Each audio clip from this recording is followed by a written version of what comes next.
那也就是你要怎么成就一碗豆花，你就必须好好的去操作它，甚至说你把这些过程都把它记录下来了，把它剪辑起来了，它就是纪录片。所以纪录片它没有说非常的复杂，非常的麻烦，我需要动用到多少人力物力，没有，只要你愿意做，它就可以成为是你的纪录片。对，我觉得这个想法说，就是你将来想要成为什么样的人，就是看你的努力。对。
大家好，我是小安，欢迎来到我的频道。今天我带你们来地华街，在地华街的一个豆花店。那其实这个豆花店是我大学的老师给我推荐的。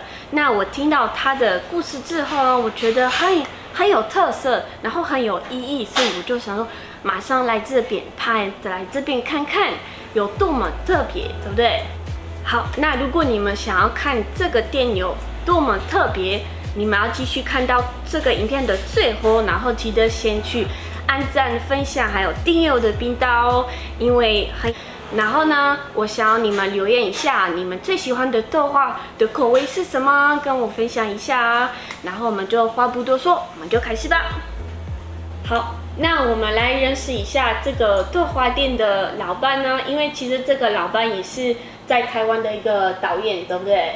也拍了好几个蛮不错、蛮有名的一些纪录片，对不对？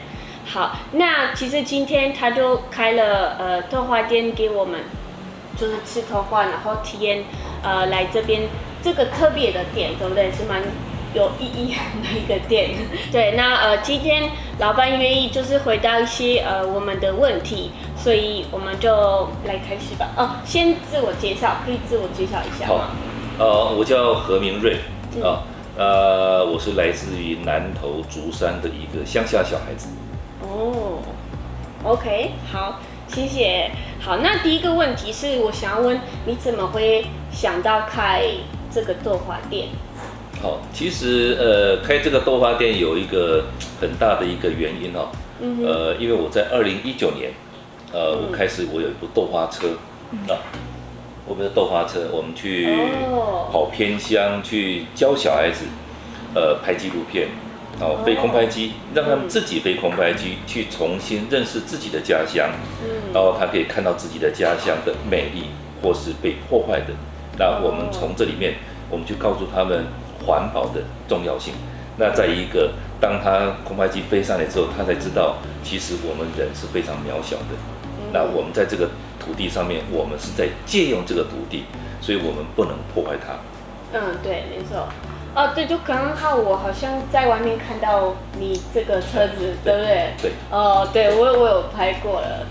好，那个是蛮不错哎。对，因为会有这个，其实是在我18岁的时候我爸爸的朋友用紫微斗数帮我算，我只有50岁的命而已。所以呢，我就在想说，50岁之后我们可以做什么事情？我就想说，那我们可以用我的专业，那我来去教小孩子所以我呢就在6年前，我就跟很多朋友讲说，我要去卖豆花。那他们以为我是真的要去卖豆花，其实我的卖豆花是要去跑偏乡啊。那我们是用豆花跟小孩子做第一次的接触，来告诉他们黄豆怎么样变成豆花。就是教他们这个做豆花的过程。对，那因为我们是先请他们吃豆花，然后告诉他们这个豆花呢，就像台湾人这么的热情，包容力这么强。你给他什么，他就会成为什么。你给他红豆，他就变成红豆豆花；给他绿豆叫绿豆豆花；给他花生叫花生豆花。你给他所有的东西，那叫综合豆花。那所以我们透过这样子告诉他们，其实我们怎么样要成就自己，那我们可以成为什么样一个豆花，那是在于他自己要怎么去努力。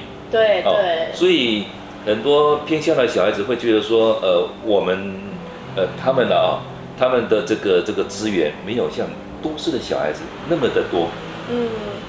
他们的学习环境没有都市的小孩子这么好。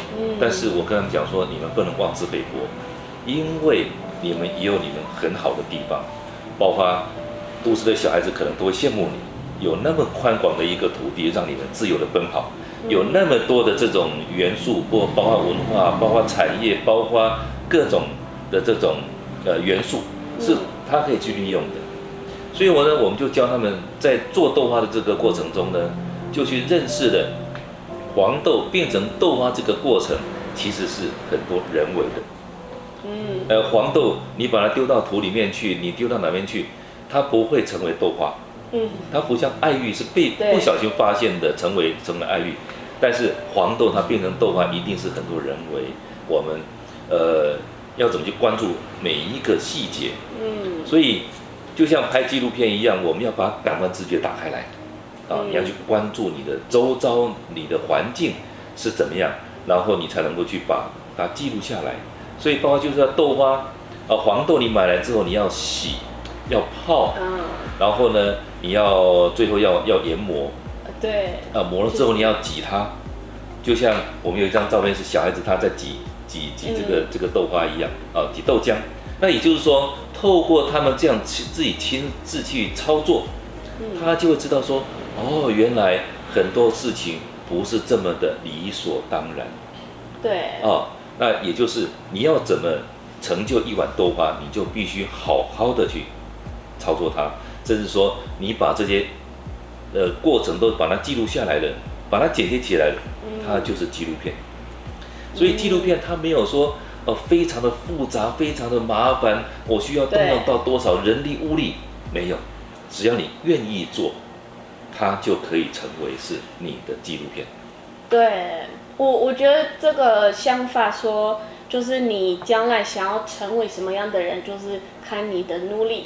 对，这个是我就是蛮重视的一个说法，因为我在台湾也是当老师，就是教小朋友英文，那就很多小朋友他们的想法就很没有 positive， 对，就很 negative， 所以我就希望我可以就是教他们说，如果你将来想要成为一个好的人，就是有个好的工作啊，有钱就是之类的，那你要从现在就开始努力啊，对啊，所以我就会慢慢的把我的经验就是分享给他们。对，那你这个店，因为其实你不是卖的话，你就是免费给人家吃，但是他们吃的有一个 condition， 对不对？那是什么？可以解释一下吗？我想我要先讲，就是说为什么会有这个豆花店的一个产生因为我们豆花车出去的时候，跟这些小孩子是3天到5天的一个相处那常常很多小朋友，他最后一天的时候，他会跑到我旁边来跟我讲说，导演，你还会再过来吗？那他那种眼神是非常的但是我必须要很明确的告诉他，因为我还有很多地方要去，所以我不会再过来。所以当他听到说我不会再过来的时候呢，他的眼神是落寞的，那我也觉得很不舍。那我就一直在想说，有什么方式可以达到两全其美，而且让这些小孩子知道我有一个什么据点可以找得到我。所以我就想开一个豆花店，让这些小孩子可以再来吃豆花也好，再来找我聊天也好，再来学摄影、学剪接，或是做任何事情都可以。所以就有这个豆花店的一个想法，对，这样子。